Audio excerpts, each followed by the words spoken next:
Hello, আসসালামু আলাইকুম। এখন আমাদের 3.6 পরমাণুর মডেল। 3.6 অনে রয়েছে রাদারফোর্ডের পরমাণু মডেল। এখানে আমরা শুধুমাত্র রাদারফোর্ডের পরমাণু মডেলই দেখবো, তার সীমাবদ্ধতা দেখবো আর তার সাফল্য দেখবো। এরপরের ভিডিওতে আমরা বোর পরমাণু মডেল দেখবো এবং বাকিগুলো। রাদারফোর্ডের পরমাণু মডেল যেটা আবিষ্কার করে হয় 1911 সালে। 1911 সালে বিজ্ঞানী রাদারফোর্ড তিনি একটা পরীক্ষা করেন। সেই পরীক্ষার মাধ্যমে এর আগে যত বিজ্ঞানী ছিল তারা যে পরমাণু অবিভাজ্য এটা মানতো, অনেক কিছু অনেক বিজ্ঞানী অনেকভাবে চেষ্টা করেছে পরমাণু বিষয়ে ব্যাখ্যা করতে। তবে আধুনিক রাদারফোর্ডের পরমাণু মডেল প্রকাশ করার পর থেকে খুব দ্রুতই আমরা পরমাণু মডেল সম্পর্কে ধারণা পেয়েছি।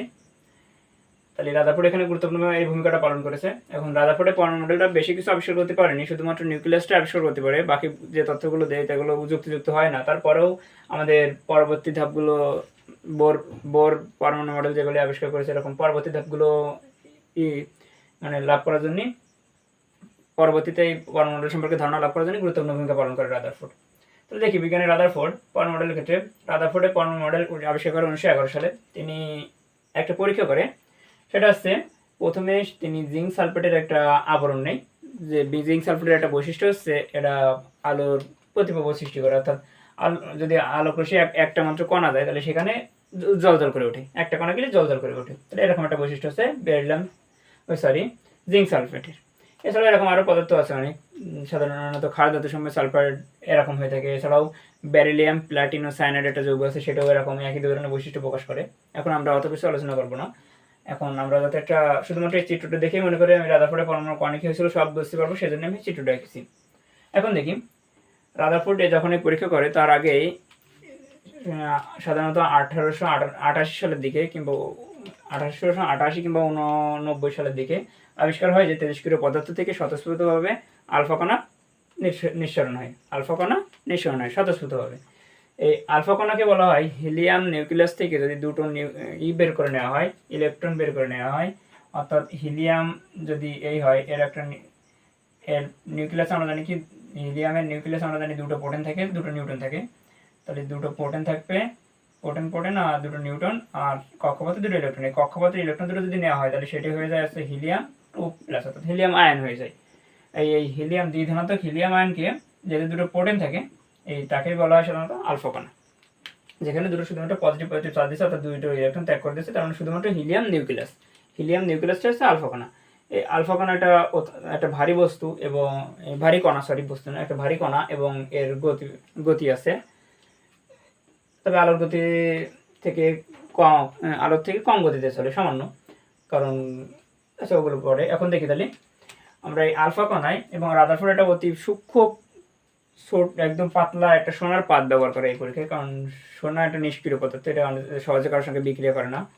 তাহলে এই সোনার পাত ব্যবহার করা, অতি সূক্ষ্ম সোনার পাত ব্যবহার করার কারণ, অর্থাৎ এই যে পাতটা ব্যবহার করে সেটা হচ্ছে 0.0004 সেন্টিমিটার, এরকম এত পাতলা। আর রসায়নে এটা হচ্ছে রসায়নে দেওয়া, আর পদার্থবিজ্ঞান আবার 0.0006 সেন্টিমিটার দেওয়া আছে। যাও তাহলে এরকম অতি পাতলা একটা পর্দা ব্যবহার করে, যেটা এরকম এত পাতলা ব্যবহার করার কারণ হচ্ছে যে যাতে এরকম করে বোঝা যায় যে খুব ছোট করে কাটিছি, যত সম্ভব ছোট করে কাটিছি, মানে পাতলা করে, যাতে একটা মাত্র পরমাণু আছে ওই পাশে নেই, যাতে পরমাণু সময় একটা পদার্থ এরকম চারদিকে ছড়ানো থাকে উপর নিচে ত্রিমাত্রিকভাবে, যাতে এরকম বোঝা যায় যে একটা মাত্রিকভাবে, অর্থাৎ কাগজ যেরকম একটা পাশ থেকে আরেক পাশে দেখা যায়, যেরকম পলিথিন দেখা যায়, এরকম যাতে পাতলা দেখা যায়, এই জন্য এরকম এত পাতলা একটা পাত নেই। তখন রাদারফোর্ড একটা লেড ব্লকে এই ইউরেনিয়াম ব্যবহার করে, তেজস্ক্রিয় ইউরেনিয়াম 92, যার পারমাণবিক সংখ্যা। এই ইউরেনিয়াম স্বতঃস্ফূর্তভাবে যখন আলফা কণা নিঃসরণ হয় তখন এই সোনার পাতের ভিতর দিয়ে দেখা যায় কি যে অধিকাংশ এই যে রেখাগুলো দেখেছি আমি, একটা রেখা অধিকাংশ যে আলোক রশ্মিগুলো এরা সোজাসুজি ভেদ করে চলে যায়। 1 নম্বর পাইছি সোজাসুজি ভেদ করে চলে গেছে। 2 নম্বর পাইছি কি কিছু রেখা সামান্য বেঁকায় যায়, এই যে একটা সামান্য বেঁকায় গেছে কিছু রেখা, আর কিছু রেখা একেবারে মানে কিছু কণা আলফা কণা একেবারে সোজাসুজি ফিরে আসে, 180 ডিগ্রি কোণে সোজাসুজি ফিরে আসে, ঘা লাগে। এটা সাধারণত মোট 20,000 পরমাণু, 20,000টা যদি আলফা কণা নিঃসরণ করা হয় তার ভিতরে একটা পরমাণু এরকম দেখা যায়, আর অধিকাংশ দেখা যাচ্ছে সোজাসুজি চলে গেছে।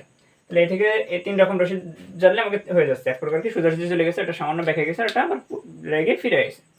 তাহলে দেখি যে এটা সোজাসুজি পরমাণুতে লেগে আবার ফিরে আসে, অর্থাৎ ওই জায়গায় যেহেতু আলফা কণা একটা ভর আছে, হিলিয়াম 2 ধনাত্মক নিউক্লিয়াস, তাহলে এই ভারী একটা বস্তু, ওখানে আলফা কণা থেকে ভারী কোনো বস্তু রয়েছে, অথবা আলফা কণা যদি ধনাত্মক চার্জ, ওখানেও কোনো ধনাত্মক চার্জ আছে, যদি সরাসরি বিকর্ষণ করে অথবা ঘা লেগে ফিরে আসে, যেরকম আমরা একটা বল যদি দেওয়ালে মারি ফিরে আসে।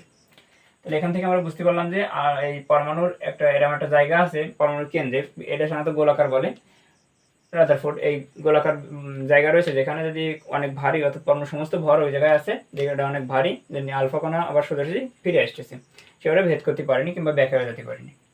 তাহলে এই থেকে বুঝতে পারলাম কি পরমাণুর কেন্দ্র আছে যাকে নিউক্লিয়াস বলে, এবং এর নাম দেন রাদারফোর্ড নিউক্লিয়াস। আর এই নিউক্লিয়াসটা অত্যন্ত ভারী হয়, এখানে আমি অল্প অল্প কিছু লিখেছি, বইতে আরও অনেক কিছু লেখা আছে। নিউক্লিয়াস অনেক ভারী হয়, যেটা আর এবং ধনাত্মক চার্জ হয় যাতে প্রোটন থাকে এবং সরাসরি ফিরে আসে। প্রোটনের নিউটন, আর নিউক্লিয়াসের ভিতরে আমরা জানি কি, মানে একটা পরমাণুর ভিতরে প্রোটনের নিউটন থাকে, বাইরে এর নিউক্লিয়াসের বাইরে পরমাণুর ভর, আর পরমাণুর ভর যেহেতু ইলেকট্রনের ভর খুব কম নগণ্য, তাই পরমাণুর সমস্ত ভর বলা হয় নিউক্লিয়াসকে, কারণ এখানে অনেক ভারী বস্তু, অর্থাৎ এই জন্য বলা হয় পরমাণুর সমস্ত ভর একটা নির্দিষ্ট স্থানে পুঞ্জীভূত থাকে, এখানে এর নাম দেন নিউক্লিয়াস। আচ্ছা, এরপর দেখি 2 নম্বর যে রেখাটা ছিল একেবারে সোজাসুজি ভেদ করে চলে গেছে, এর মানে আছে ওই জায়গায় কিছুই নেই যে ওকে বাধা দেবে, এই জন্য পরমাণু সমূহ সাধারণত সোজাসুজি ভেদ করে ওই পাশে চলে গেছে, অর্থাৎ পরমাণুর অধিকাংশ স্থান শূন্য বা ফাঁকা, পরমাণুর অধিকাংশ স্থান শূন্য বা ফাঁকা। নিউক্লিয়াস ক্ষুদ্র, আর নিউক্লিয়াসটা ক্ষুদ্র যেটা আগে বলেছিলাম, পরমাণুর অধিকাংশ জায়গা আছে ফাঁকা। 3 নম্বরে রাদারফোর্ড তার এই পরমাণুটার একটা সোলার সিস্টেম একটা মডেলের সাথে তুলনা করে, অর্থাৎ সৌরজগতের সাথে তুলনা করে, একে সোলার সিস্টেম একটা মডেল বলা হয়। সৌরজগতে যেমন গ্রহসমূহ, যদি একটা সূর্য হয়, এর চারিদিকে যেরকম বিভিন্ন কক্ষপথে যেরকম এই পরমাণুসমূহ ঘোরে, এরকম ঘোরে যে বিভিন্ন কক্ষপথে, উপবৃত্তাকার কক্ষপথে ঘোরে জটিলভাবে, এই বিভিন্ন যে জটিল কক্ষপথে ঘোরে, এই এরকম সাথে তুলনা করেছে যে গ্রহসমূহ সূর্যের চারিপাশে এরকম ঘুরতেছে, যেরকম এরকম নিউক্লিয়াসের বাইরে ইলেকট্রন এরকম ঘুরতেছে, এই জন্য একে বলা হয় সোলার সিস্টেম অ্যাটম মডেল। এরপরে ইলেকট্রন ও প্রোটনের আকর্ষণ, যেহেতু ইলেকট্রন ঋণাত্মক চার্জ বিশিষ্ট আর প্রোটন ধনাত্মক চার্জ বিশিষ্ট, এদের মধ্যে অবশ্যই আকর্ষণ বল আছে, যেরকম আকর্ষণ বল আছে একইভাবে সূর্যের ভেতরে সূর্য আর আছে পৃথিবী বা গ্রহসমূহের সাথে সূর্যের একটা আকর্ষণ বল আছে, এই আকর্ষণ বলকে বলা হয় কেন্দ্রমুখী বল। আবার যেহেতু ইলেকট্রন বিকর্ষণ করে, আর এই বিকর্ষণমুখী বল কেন্দ্রবিমুখী বল এদের সমান হয়, এবং এটা নির্দিষ্ট গতিতে এরা নিউক্লিয়াসের চারপাশে এই কারণে ঘুরতে থাকে, যেরকম গ্রহসমূহ ঘোরে। তাহলে এখানে কেন্দ্রবিমুখী বলও আছে, কেন্দ্রমুখী বলও আছে। তাহলে রাদারফোর্ড এই কয়েকটা তথ্য দেয়। এখন এই তথ্যের ভিতরে তার কিছু সীমাবদ্ধতা আছে, সীমাবদ্ধতা মানে প্রায় সময় সীমাবদ্ধতা। এখন দেখি কক্ষপথের আকার ও আকৃতি। রাদারফোর্ড নির্দিষ্ট কোনো কক্ষপথের আকার আকৃতির সম্পর্কে কিছুই বলিনি, যে কক্ষপথের আকৃতি কেমন হবে, প্রথম কক্ষপথ কেমন হবে, দ্বিতীয় কক্ষপথ কেমন হবে, এরকম কোনো কিছুই রাদারফোর্ড বলিনি। তাহলে কক্ষপথের ত্রুটি দেয় রাদারফোর্ড। এরপরে সৌরজগতের সাথে তুলনা করে রাদারফোর্ডের ঠিক হয়নি, কারণ সৌরজগতের গ্রহসমূহ সামগ্রিকভাবে চার্জ নিরপেক্ষ, ওদের কোনো চার্জ নেই, শুধুমাত্র ভর আছে, যেহেতু মহাকর্ষ বল চার্জের উপর নির্ভর করে না। আর তাহলে আর যেহেতু নিউক্লিয়াসে প্রোটনের ধনাত্মক চার্জ, তারপরে ইলেকট্রন নেগেটিভ চার্জ, তাহলে এখানে এদের সাথে তুলনা করা ঠিক হয়নি। তাহলে এটা 2 নম্বর সীমাবদ্ধতা। 3 নম্বরে একাধিক ইলেকট্রন বিশিষ্ট পরমাণু নিউক্লিয়াসের চারিপাশে কিভাবে ঘুরবে তার কোনো ব্যাখ্যা এই মডেলে দেওয়া হয়নি, যে একের অধিক যদি ইলেকট্রন থাকে তাহলে নিউক্লিয়াসের চারিপাশে কিরকম ঘুরবে তার কোনো ব্যাখ্যা দেওয়া হয়নি। এরপরে ম্যাক্সওয়েলের তত্ত্ব। ম্যাক্সওয়েল বলে কি, যদি কোনো চার্জযুক্ত বস্তু আর একটা চার্জযুক্ত বস্তু চারিপাশে ঘুরতে থাকে, বৃত্তাকার পথে ঘুরতে থাকে, যেরকম রাদারফোর্ড বলে যে পরমাণু নিউক্লিয়াসের চারিদিকে একটা নির্দিষ্ট কক্ষপথে ইলেকট্রন সমূহ ঘুরতেছে। রাদারফোর্ড বলে কি, যদি ইলেকট্রন সমূহ একটা নির্দিষ্ট কক্ষপথে ঘোরে, যদি বৃত্তাকার কক্ষপথে কোনো চার্জযুক্ত বস্তু ঘোরে, তাহলে তার ক্রমান্বয়ে সে শক্তি হারাতে থাকবে এবং এক পর্যায়ে এই নিউক্লিয়াসে পতিত হবে, এবং অর্থাৎ পরমাণুর কোনো অস্তিত্ব থাকবে না যদি নিউক্লিয়াসে চলে যায়। তাহলে রাদারফোর্ডের এই ম্যাক্সওয়েলের এই তত্ত্বের দ্বারা রাদারফোর্ডের পরমাণু মডেল এটা ব্যাখ্যা করা যায় না, অর্থাৎ এটা একটা সীমাবদ্ধতা ছিল। তারপরও রাদারফোর্ডের একটা, এখানে আমরা যদি বলি যে নিউক্লিয়াসকে আবিষ্কার করে, তাহলে সেটা হবে রাদারফোর্ড আবিষ্কার করে, এটা তার সাফল্য ছিল, নিউক্লিয়াস রাদারফোর্ড আবিষ্কার করে।